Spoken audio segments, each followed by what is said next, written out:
I'm not going to assume you all understand everything that happened at the beginning of the incident, so I'm going to go backwards a little bit before I tell you where we are now.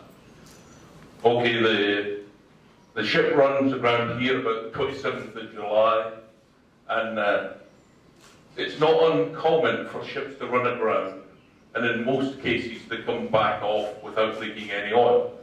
You had a ship do that here just about 3 years ago, not that very far away from that spot. And the whole world involved with oil spills was watching it when your ship went aground. And no one thought you were going to have an issue. So it's not just here they didn't think there would be a spill. It wasn't until the salvors get on board that they decide the ship's in worse condition than they thought, and they take the crew off. And then 6th of August, we get an oil spill, and that spill travels generally up here and into this area of the bay. Yeah? Incoming currents go this way, outgoing tend to come this way and up this way a bit. That, what we've got up on the screen, is the extent of where the oil is. Yeah? And amongst this, different kinds of shoreline, most sensitive ones, mangroves. Japanese just finished an initial survey yesterday, 158,000 square metres of mangrove. 90% of that has seen no oil. Yeah? So it's part of this area that's affected, not all of it. The job the volunteers did with their booms, that initial clean-up, removed a lot of the liquid oil.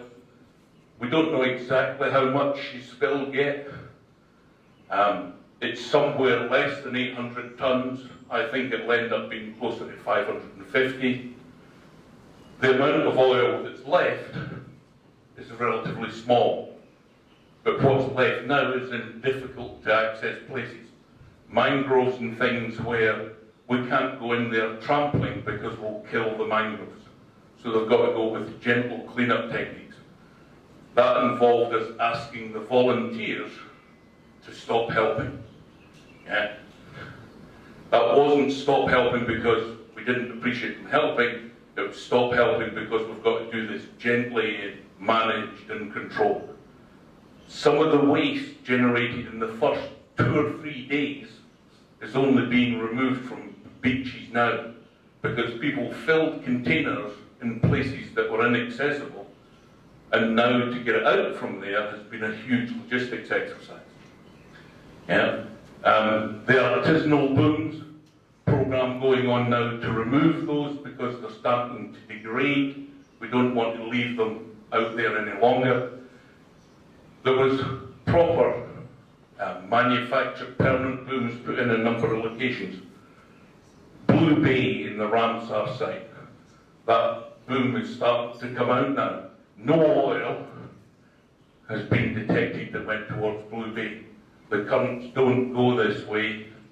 The boom was there protecting. The boom's coming out now because leaving the boom itself does harm to the coral. Yeah, the boom could touch the coral, the anchors could touch it.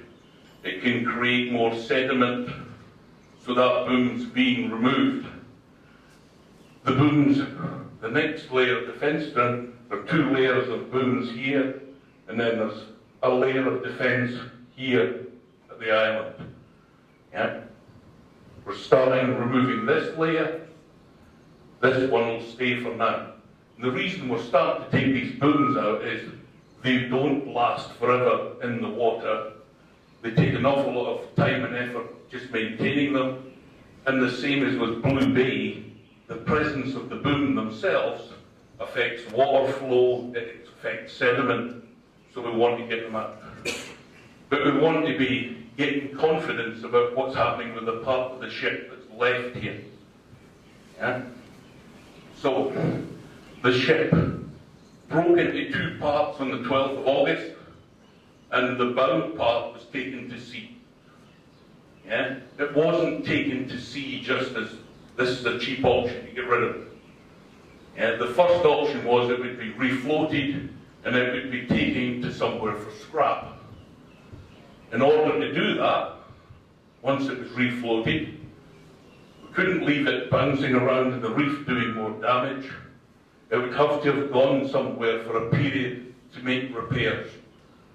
That would have meant maybe 2 weeks sitting around the coast of Mauritius. They looked at 5 locations where potentially they could do that work, but every one of them meant taking the risk of the bow and something happening with it to somewhere else on the island. Decision was that was not a good idea. Yeah? Wasn't a spur-of-the-moment decision.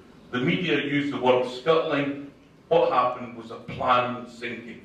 Lots of debate and discussion. They then looked at 3 places at sea they could sink the ship as an alternative.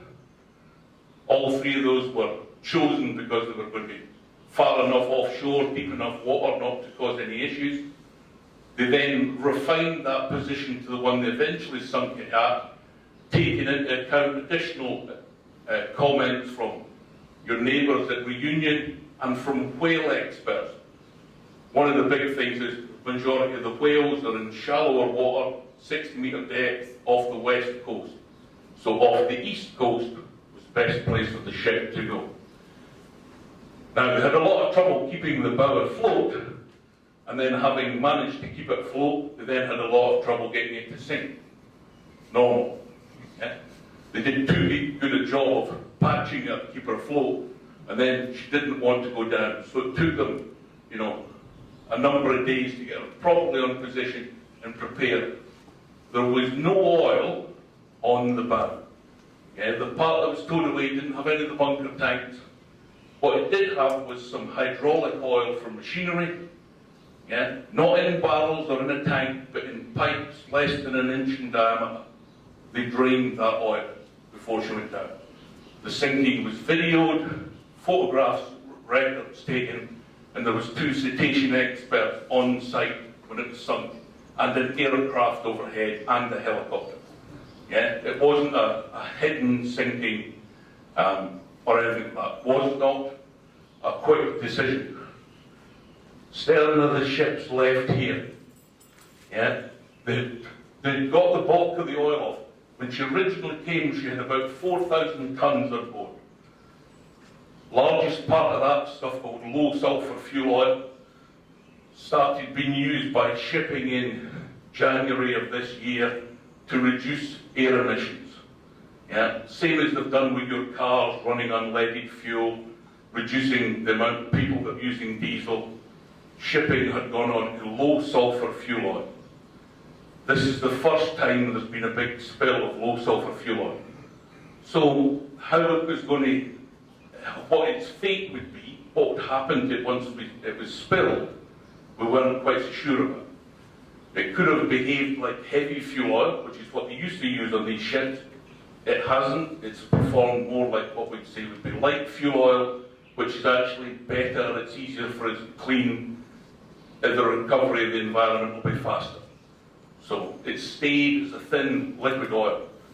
You may see clips of me on television in places putting it on my hands. If you take this oil and rub it on your skin, it'll absorb it. It's actually quite a light oil. Yeah. 2 tanks of oil that were left on the ship had lubricating oil in them. They were very difficult to access, bottom of the engine room. Think of it like the petrol tank in your car, been designed to put petrol in. Now try taking the petrol out of the petrol tank. Not so easy. They were delayed for a few days by rough weather. How they were going to access it, they might have had to put divers in the engine room and go into a very obstructed, complicated dive scenario to get to those tanks. In the end, they were able to access them a different way and get the last of the oil out. Yeah. Now, all the tanks have been emptied of the oil the salver can get to. Yeah? So the salver will tell you she's empty. We run on the assumption that there may still be some residue in some of those tanks. There may be some in odd corners of the ship. But the ship has been there for a number of days now, and the engine room is open to the sea. So the sea is washing in and out of the engine room, and the steering flap, where there would have been oil. So we know the inside of the ship. We're not getting oil, we're not getting sheets. That's not the end of the potential pollution. Paint, cooking oil from the kitchen, mattresses, pillows, personal clothing, all of that is being stripped off the ship deck by deck. The panelling that's inside the ship will be the next thing to be stripped off. So in the period they're in now, they're stripping out the accommodation block of anything that might float, come off, be a pollutant. And that's quite a long process. While they're doing that, they're also going to the next stage, which is wreck removal. They've gone out to the 11 big salvage companies around the world and said, we have a problem, she's sitting here, what are your best ideas for getting rid of it safely and without doing any more damage to the corp? And they'll come, doing it this way, they get a breadth of different ideas, people with different resources. Whoever wins that will need to mobilise that equipment here and then get the wreck removed. And the government have set them a target when they'd like them to do that. That target is very, very difficult. We know that the monsoon, the weather changes 1st of November, so they'll be trying to work around that for what they're going to do. On the shoreline, there are 8 or 10 beaches where there's active cleaning still going on just now. Not the public areas. Most of the public areas are clear of oil. It's mangroves and places that people don't normally go. Probably the first beach to be opened back up will be here at Blue Bay because it wasn't oiled. But we're still doing a cleaning program through that because you know the reality is your beaches were not pristine. There was a lot of plastic and debris and stuff there. So they're going through the beaches, removing some of that stuff before we then go through a process of signing off the beaches. Signing off the beaches. How clean all of this coast is to be made is to be determined by the government. The government are getting advice on that. We've got people that have come in from overseas, people who are advising from overseas, the government's own team, and it's talking to some of the NGOs as well. They're going to set the standards. Is it a visual clean? Is it clean for tourists? Is it clean for environmental reasons? What kind of sampling are we going to do? How long will the sampling go on? In places where we leave it to nature, how will we monitor that nature is working effectively? Yeah? So hopefully they get to practice on a more simple area, and then those teams will then be working around the coast, say, the clean-up in this area is to the standard that's acceptable. Yeah? So that's quite a difficult thing for them to set, to come up with what these standards are. How do we measure them if we're going to have them? How many samples do we take? They're working on that. After where we are just now, we're pulling in some of the booms. At some point we'll decide marine operations can stop. There's activity going on the islands where there's been small amounts of oil that's splashed on areas behind the beaches to make sure they're clean as well. And we're starting to look in more detail further north. There's no assumption that anywhere has not been oiled. So every bit of the coast will need to be walked or seen on a boat or someone get there. Yeah? So the stuff that's been done now is considered the initial look, but they'll have to start going in detail all the way around the coast. In specific locations where they're having to do it, it'll not be in areas that are visible to the public. It'll be some of the more remote, the mangroves in areas that are hard to access, and the time period will be because of that difficulty in accessing. The bay, already, we're not seeing the amount of sheens and stuff we got in it initially. The bay's cleaning up quite quickly. They've been taking a lot of water samples. we're encouraging government to get to the point where they can publish all that data, water samples, fish samples, so you can tell you what's going on. So, the clean-up bit, the monitoring programme, it'll probably be 2 or 3 years that will run for. These areas recover faster than you think. This is a very lively environment. As soon as the oil was spilled, the natural bacteria that were here, in the presence of a new food source, hydrocarbon, would have multiplied. So they're already breaking it down. So the natural cleanup process is already ongoing at a pretty fast rate. Warm water, lots of nutrient, it'll not be long. The next bits that have got to come, that you'll be interested in, the claims and compensation. Yeah, I'll leave that to I do my next stint, I think. That's what about what's going on with it, where they are with the clean-up. Any questions? Yes.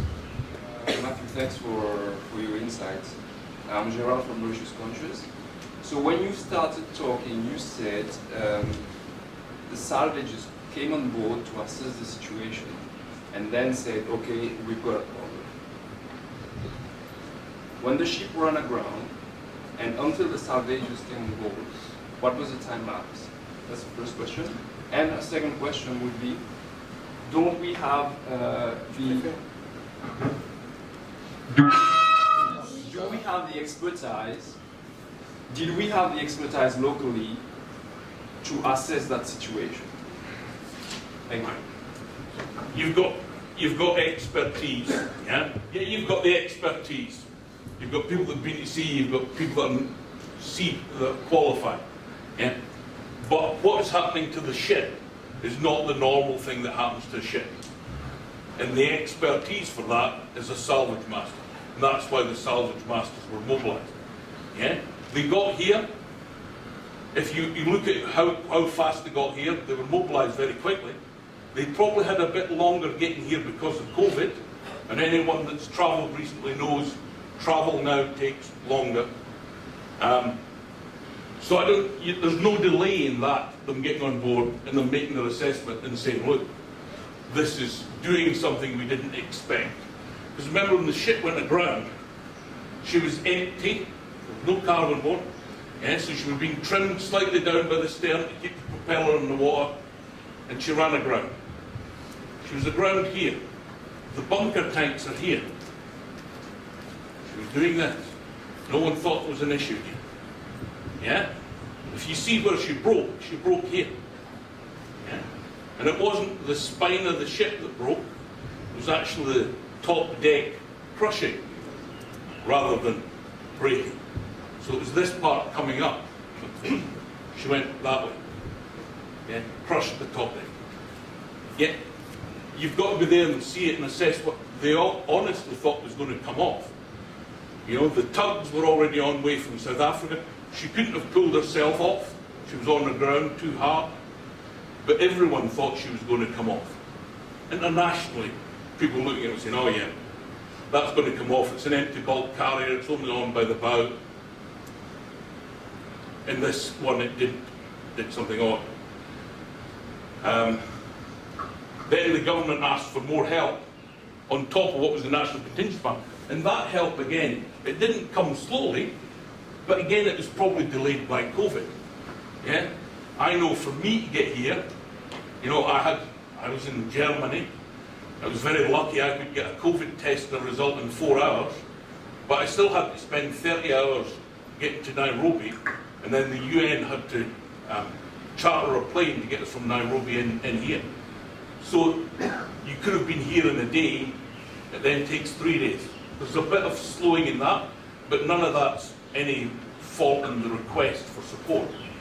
Yeah? The support came as soon as anyone knew it was needed. My name is Maurice. I'm an ex-seafarer, 14 years at sea, captain. From day one, in my opinion, my personal, we sent some tugs here just to hold because she was perpendicular to the reef, just order, pending the salvage master coming, we could possibly have saved her. Because looking at her and looking at the bow, when she went like this, there didn't seem to be much damage to underside. Because all the pictures we have in the press are all taken from the side. Nothing from, we haven't seen one, maybe they are. So, I personally think, if we had acted quicker, not waiting for a salvage master to arrive, she could have been saved and no But then, and I think that's one of the things that goes on. You're making an assumption the government didn't try to get tugs. Where did the salvage tugs come from? They came from Reunion, but the other ones came from South Africa. So there weren't tugs available here to So go to the we road. have quite powerful tugs in the port, at least one. It took 2 tugs with 200-ton bollard pull. You'll know how big that is. That's some of the biggest tugs in the world. It took 2 of them to bring the bow off the reef. Yeah? Yeah, because there was a huge area that was already on the reef. When she first arrived, she was only the bow off, and the stern was in deep water. Being a ship on ballast, I never sailed a ship on ballast before, okay, off the side. But there must have been a lot of ballast on board. By trimming the ship with ballast, or emptying the ballast, emptying the oil from the day 1, day 2, day 3, we could have given a better trim, and with the assistance of a couple of tugs, could have passed my. But that's the sort of stuff they'll look at in the investigation. Yes. But do you really think if they could have got her off, they wouldn't? If the owner could have got that ship off that rock, he would have got her off the rock. No, but my interpretation of the problem is that the decision time took too long. Because when she was perpendicular, it was the easiest way to get her out. What happened for her to move, I don't know, 500-600 meters and then turn broadside to the reef? I don't know what caused it, who caused it. But that is the thing, and none of it, the people involved in the response, have worried too much about how she got there or what happened to her, because it's the thing, if there's an oil spill happening, the focus goes on that, and the investigation of cause and stuff, that'll take time, and someone will work out what all happened with it all. Yeah? But it can take a very long time. It took us 90 years to work out what happened to the Titanic. The problem with the Titanic didn't start with her hitting an iceberg. It happened before she came into service with a fire in the coal bunker. Yeah? We now know that, 90 years later, but that story will never get out in public. People won't be interested. But here there'll be an investigation, and the government will look at that. They'll work out what are there other options they could have taken. I think you've got to give them the benefit of doubt and say, no one wanted it to stay there. Yeah? My last comment, sir, is, okay, it's too late now. Things have happened, it's happened. Yeah. What do we do in the future? Because some years back, I think it was when we baptized the new tug Surgat on Val, I think it was. The chairman of the Mauritius Ports Authority then, I think it was Mr. Mantura, he was saying, yeah, we've now got this salvage tug and this and that. And at that time, I told him, but you don't even have a crew, you don't even have a facility for a tug like this to be at sea. It's a like a taxi. It's designed, no kitchen, no food on board, for day-to-day activities. So we have to look forward now. We have to have, because our little coastline, our tourism depends on our water being pristine and beaches. So we have to be proactive now and equip ourselves with rapid reaction forces and tugs to be able, because so many ships pass by Mauritius, and it's bound to happen in a few years. But that's the UK, when the Brea ran aground, in the inquiry afterwards, they said the UK had to have 5 permanently stationed tugs round the coast of the UK. Yeah? Now we're down to having 1. Because in the years since they put them on station, Yeah. nothing's happened. Yeah? And it's the thing, yeah, we've got out over here a huge volume of shipping going past Mauritius. Nothing to do with you, but it's all out over here. Yeah? And what happened here is we had one that for some reason came far too close. Yeah? And the government are going to have to look at that. But it won't be as part of the oil spill, it'll be part of a wider policy. The focus is now, the realisation is there that shipping is a risk to the country. And it's not just a risk of it, something to do with ships, it's the economy it can impact. Because the image at the moment is that Mauritius, all of it, has been hit by an oil spill. Yeah? Television in the UK, in Europe, in the Americas, it's all about the whole country. Because we've not got that message out that it's part of the country and actually it's going to recover and still be a great place to go diving and come on your holiday. Yeah? We've got to get that. And the last thing is about innocent passage. Okay, there is that law, but I think we could change the law to suit us and to declare us a maritime protected area or whatever, to force ships to stay well out of Mauritius, 20 miles, because we don't need to come back first. You know, with modern navigation equipment, you don't need to make landfall to check your position. And there are lots of other countries, again, have gone down that road. But I can tell you when you get, we've got a nice small meeting in here. You go to the IMO and get 150 nations all in the meeting and try to agree about changing something about rite of passage. It takes time. But that's something the government will need to look at, whether they can do that, whether they can improve monitoring. But it doesn't get us out of this current one and us recovered from it. Yeah? Good morning, Regine Cartier from CIP. So I wanted to know, because we have a lot of network in France able to help with regards to hair and hair booms. So first of all, my question was with regards to whether you think this is relevant today, whether we should still go into the making of those. That's my first question. And my second is, based on your experience, when do you think it will be safe to consume fish and swim in those areas? No. Right. Past experience, we've had lots of time people have come up with the idea of using hair. Yeah? Did a nice little spill in the Philippines called the Solar One. They went to the jails and shaved everyone's head. Yeah? If you want some hair, they've still got it. Because we wouldn't use it. The other reason they don't want to use it is if you take hair, yeah, if you go to your normal hairdresser barber, they don't let the hair build up in the shop, do they? There's actually health and safety precautions hairdressers have to take with hair. It's not always clean. If you get fine hair and you try to sprinkle it on the oil, it can blow away in the wind, then it's going to be in the environment. And the amount of oil you actually get to adhere to a piece of hair is not very large. Yeah? So you end up with this loose product you've spread everywhere, you've now got to pick up with the oil. So okay, you're now handling a semi-solid, yeah? But what do we do with the semi-solid? Hair. Have we got a hair burning facility here in Mauritius? No. I can tell you with the artisanal booms with sugar cane, which you traditionally use as a fuel, yeah? It's not just a simple matter of us taking them out of the water and sending them there. The booms made by volunteers are being taken apart, the different kinds of waste separated, plastic, the netting, the sugar cane. The sugar cane is 80% water. We need to get it to dry down to 40% before the plant here will take it.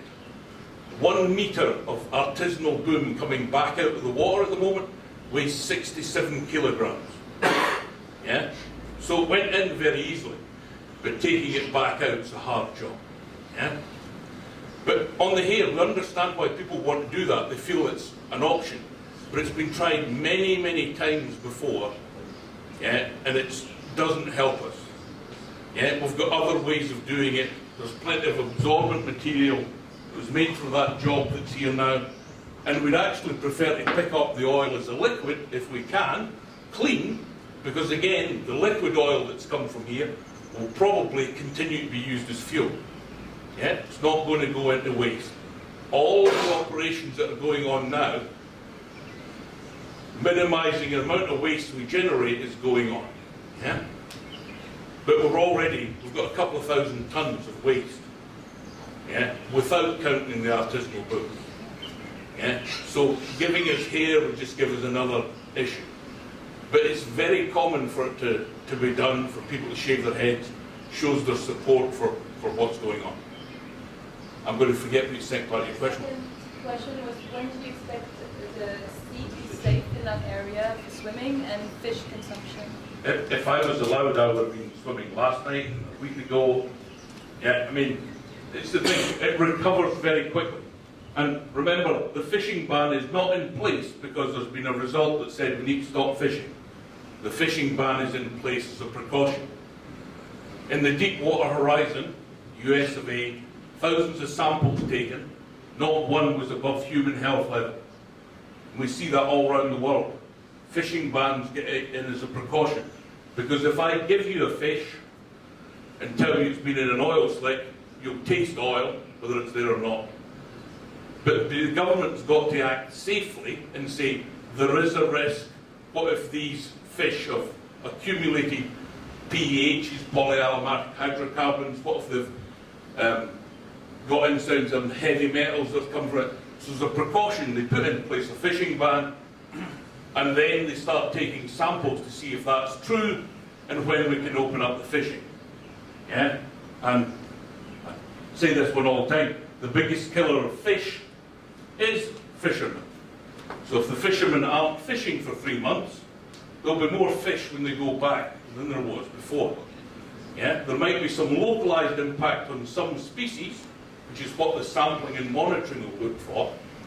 But what we've got to do is make sure those fishermen, the same with you, your businesses, are compensated for that period they're not able to go fishing. That's why the government's got a big push on making sure the clean-up is run, managed and done by locals. You'll have heard of a couple of companies that are in there involved in clean-up.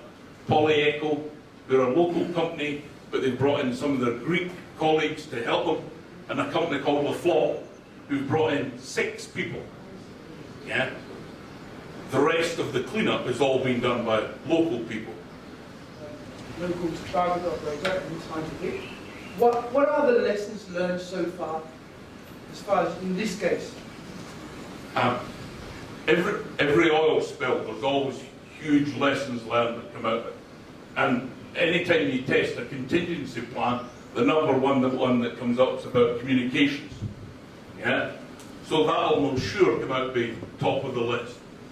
Yeah? But there'll be all sorts of stuff to be learned here about. If you look back at the contingency plan, it was a national contingency plan. At the time it was written, it was the same standard as the rest of the world. But the world's changed since then. Go back to 2003 when your national plan was written. You wouldn't have all had a fancy mobile phone in your pocket. You would have had a basic Nokia, perhaps. Yeah? The world's moved on, people's awareness of the environment's moved on, what they want to protect's moved on. The plan, with the lessons for this spill, will move on. But the important thing is not to rewrite the plan for this spill, because your next problem will not be this spill. It could be a container ship, it could be chemicals, it could be something else. So they need to write a plan for the future risk, and they've got to look at that and study what will it be. World shipping, movement of people, post-COVID, is very different than it was last year. Yeah? When it will come back to normal, no one knows. Will it go back to the way it was? Unlikely. The amount of oil moving around the world is reducing as people are going on to other energy sources.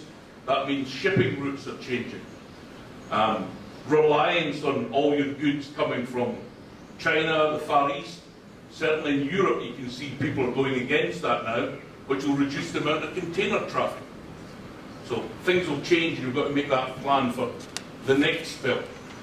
Government, people attending the meetings have already been asked to start writing down some of their lessons learned before they forget, for that process of revalidating the plan, rebuilding a new plan. Matthew, we've got many questions, but we've also got 3 more presentations that you come back. And I have got a couple of questions that have been also sent to me.